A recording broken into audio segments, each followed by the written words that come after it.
ఓం కాం సోస్మితాం హిరణ్య ప్రాకారామార్ద్రాంజ్వలంతీం తృప్తాం తర్పయంతీం పద్మే స్థితాం పద్మవర్ణాం తామివో బహ్వయే శ్రియం మహాదేవ్యై చ విద్మహే విష్ణుపత్ని చ ధీమహి తన్నో లక్ష్మీ ప్రచోదయాత్.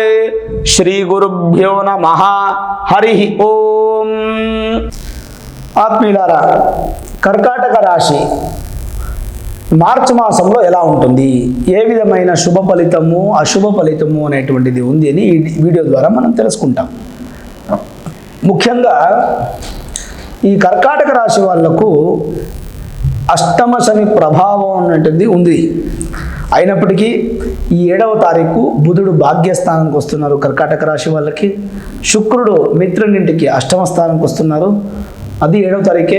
కుజుడు అయితే 15వ తారీఖు విశేషంగా 8వ ఇంటికి వస్తున్నారు.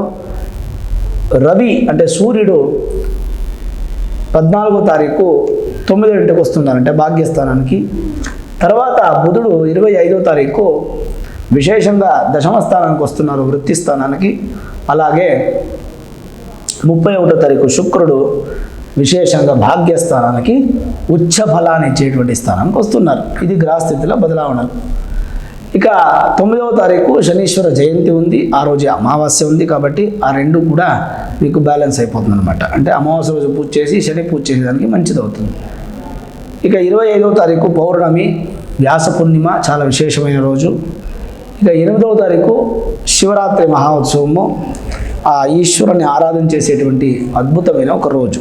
ఇది జన్మ జాతకం, గోచారం అనేటువంటి విచారాల్లో గ్రహాలు చలన వలన కలయిక చేంజెస్ అనేటువంటిది చూద్దాం. అష్టమ శని ప్రభావం. సాధారణంగా కర్కాటక రాశి వాళ్లకు అష్టమ శని ప్రారంభం అయ్యేటువంటిది ఎప్పుడు అనేటువంటిది మనం తెలుసుకోవాలి. అష్టమ శని ప్రభావము మనకి విశేషంగా పోయిన సంవత్సరము అంటే 2023వ సంవత్సరం జనవరి 17వ తారీఖు షురు అయ్యేటువంటిది 2025 మార్చి 28కి సమాప్తి అయిపోతుంది. అక్కడికి అష్టమ శని ప్రభావం ముగిసిపోయింది. అయితే మీ జన్మజాతకంలో శనీశ్వరుడు ఏమైనా బలంగా ఉంటే మీకు అష్టమ శని ప్రభావం అనేటువంటిది మీకు ఎక్కువగా ఉండదు. జన్మజాతకంలో శనీశ్వరుడు నీచ స్థానంలోనూ, శత్రుస్థానంలోనూ, వక్రంగాను, అస్తంగతంగాను, స్తంభంగాను ఉంటే అప్పుడు మీకు ఆ ప్రభావం అనేటువంటిది డబల్ ట్రిబల్గా కొడుతుందన్నమాట. అది దానికి మీ మూల జాతకాన్ని మంచి జ్యోతిషుల దగ్గర చూపించుకొని హైయర్ అస్ట్రాలజీ, వేదిక అస్ట్రాలజీ ప్రిడిక్ట్ చేసుకుంటూ ఆ ఒక పరిహారాన్ని చక్కగా చిన్నగా చేసుకోండి.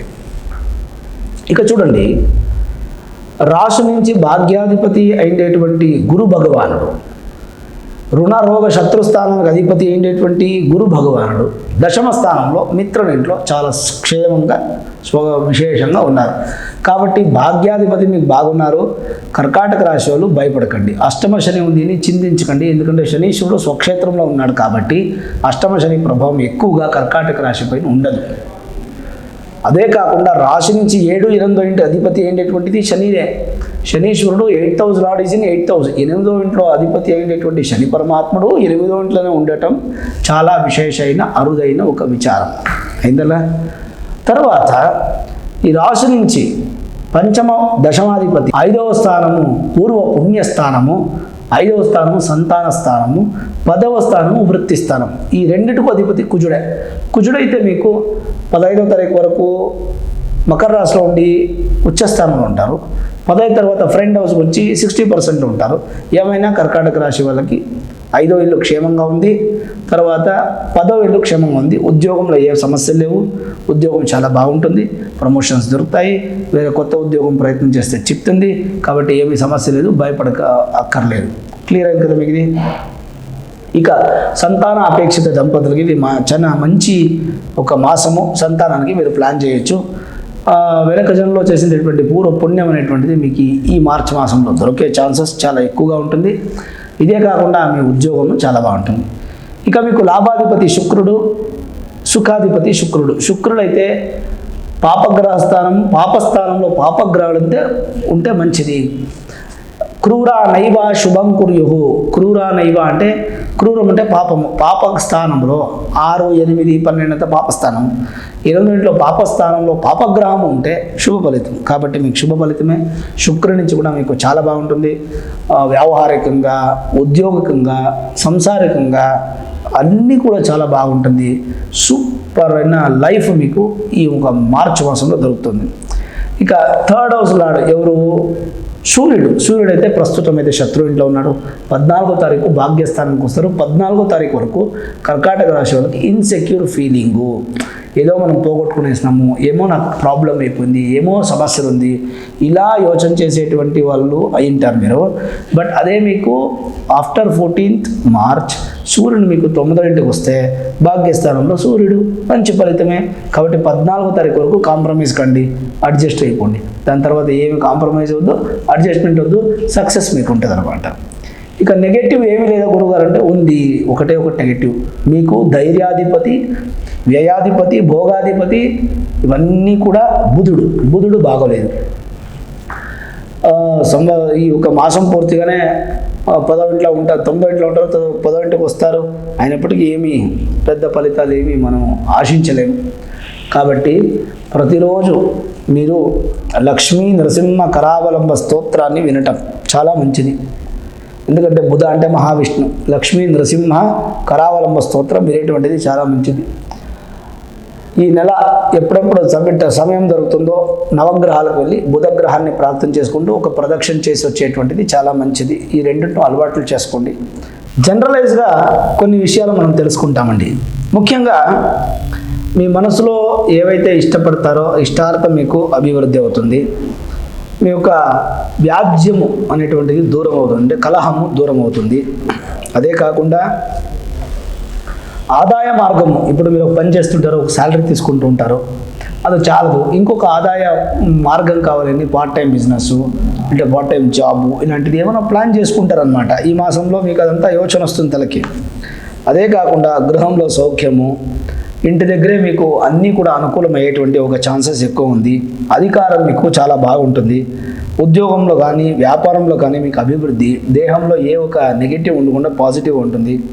అదే కాకుండా ధైర్యము, మీ ప్రయత్నము మిమ్మల్ని సక్సెస్ చేస్తుంది. దైవ బలం అనేటువంటిది కర్కాటక రాశి వాళ్ళకు ఉంది.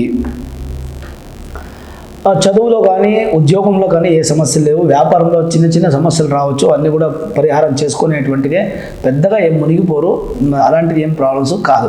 ఇక విదేశీ ప్రయాణానికి, విదేశానికి వెళ్ళేటువంటిది, అక్కడ చదివేటువంటిది అంతా బాగుంది. వ్యవసాయం చేసేటువంటి రైతులకు చాలా బాగుంటుంది.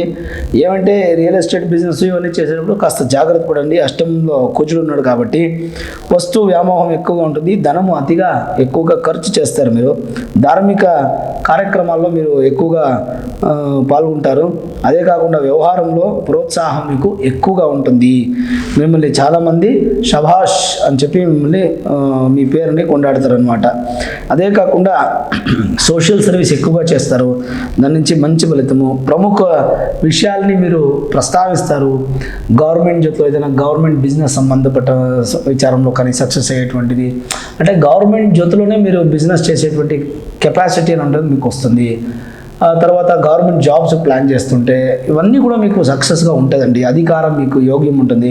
ఏదైనా అధికారం చేయాలన్నా ఖచ్చితంగా మీరు ప్లాన్ చేయండి, అధికారం జరుగుతుంది. మంచి చైర్ పొజిషను, ఏదైనా ఎలక్షన్ నిలుచుకోవాలనుకున్నారా ప్రయత్నం చేయండి, అది సక్సెస్ అవుతుంది. ఇలా మీకు మీ ఇంట్లోనే మీకు మంచి మర్యాద ఉంటుంది, బయటలోనూ మర్యాద ఉంటుంది. దాన్ని యూటిలైజ్ చేసుకోండి, చాలా ఇంపార్టెంట్. ఇంట్లో శుభకార్యాలు మీకు ఎక్కువగా జరుగుతుంది. కుటుంబం వృద్ధి అవుతుంది. అనుకూలకరమైన ఆరోగ్యం మీకు ప్రాప్తి. పెద్ద పెద్ద వ్యక్తుల్ని మీరు మీట్ అవుతారు, దాని నుంచి మీకు మంచి ఫలితం ఉంటుంది. ఏదే కానీ తెల్లవారి జామున లేచిన తక్షణం ఒక దీపం వెలిగించి ఇంట్లో బుధగ్రహాన్ని శనీశ్వరుని ప్రార్థన చేసుకోండి, చాలా ఇంపార్టెంట్. ప్రతిరోజు బుధన్ దేవస్థానం వెళ్ళి ఒక ప్రదక్షిణ చేయండి, అంటే నవగ్రహాలకు వెళ్ళి నవగ్రహ ప్రదక్షిణ చేసుకోండి, బుధను నమస్కారం చేసుకోండి. అది ఖచ్చితంగా మంచి ఫలితం అనేటువంటిది ఇస్తుంది. కర్కాటక రాశి వాళ్ళకు మార్చి 14వ తారీఖు వరకు సాధారణంగా ఉంటే 14వ తారీఖు తర్వాత అత్యంత శుభమైన ఫలితం ఇచ్చేటువంటి స్థానంలో ఆ భగవంతుడు ఉన్నాడు. కాబట్టి ఖచ్చితంగా మీకు మంచిదే జరుగుతుంది. ఏమీ బెంగ పెట్టుకోకండి, ఏ గురించి యోచన చేయకండి. ఖచ్చితంగా కర్కాటక రాశి వాళ్ళు చాలా బాగుంటారు. ఈ వీడియో ఇష్టమైతే లైక్ చేయండి, షేర్ చేయండి, ముఖ్యంగా మన ఛానల్ని సబ్స్క్రైబ్ చేసుకోండి, బెల్ ఐకాన్ని ప్రెస్ చేయండి. ప్రతిరోజు నేను పూజ చేసేటువంటి అమ్మవారి అన్నపూర్ణేశ్వరి ఆశీర్వాదము, అనుగ్రహము మీకు మీ కుటుంబానికి ఎల్లప్పుడూ ఉండదని చెప్పి ప్రార్థన చేస్తూ సర్వే జనాః సుఖినో భవంతు, సమస్త సన్మంగళాని భవంతు.